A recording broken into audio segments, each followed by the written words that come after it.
حضرت موسیٰ علیہ السلام نے عرض کیا یا اللہ، جب تو نے زمین آسمانوں کو پیدا کیا، اس کو اپنے حکموں کی اپنی اطاعت کا حکم دیا، وہ مان گئے۔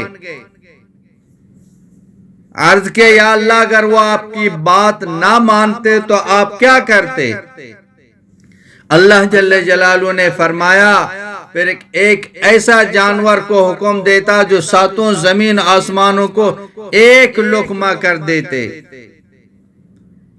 اس کا ایک لقمہ بن جاتے۔ موسیٰ علیہ السلام دنگ و حیران رہ گئے، این تلک الدابہ، یا اللہ وہ جانور تو کہاں رکھا ہوا ہے، وہ جانور کہاں ہے؟ اللہ تبارک و تعالی نے فرمایا فی مرج من مروجی، میرے چراگاہوں میں چرتا ہے۔ اب آپ سوچیں وہ چراگاہ کتنی بڑی ہے جہاں اتنی بڑی بلا چرتی پھرتی ہے۔ موسیٰ علیہ السلام نے پوچھا یا اللہ وہ چراگاہ کہاں ہے؟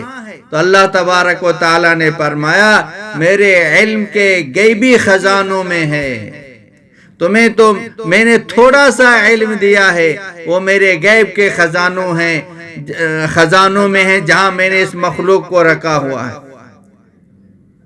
جس رب نے اتنی بڑی مخلوق کو لگام دی ہوئی ہے، کہ 6 فٹ انسان کو لگام نہیں دے سکتا ہے۔ اللہ تبارک و تعالی بہت بڑی ذات ہے۔ نبی کریم صلی اللہ علیہ وسلم جب معراج پر تشریف لے گئے تو چوتھے آسمان پر سے گزرے، آپ نے ایک لشکر دیکھا جس کا نہ اول نظر آ رہا تھا نہ آخر نظر آ رہا تھا۔ ان کے قد ہزاروں میل لمبی مسافت کے تھے۔ تو آپ نے فرمایا جبرائیل یہ کیا ہے؟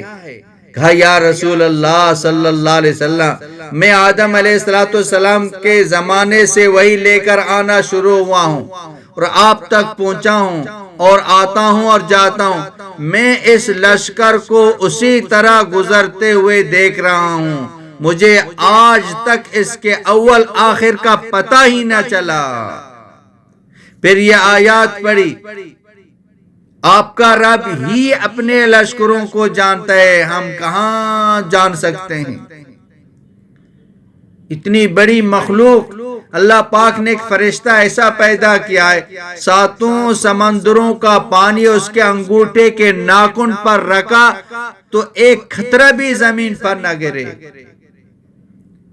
جو رب اتنے بڑے فرشتے کو لگام دے کر کھڑا ہوا ہو، یہ 6.5 فٹ عورت کو، یہ 6 فٹ مرد کو لگام نہیں دے سکتا ہے۔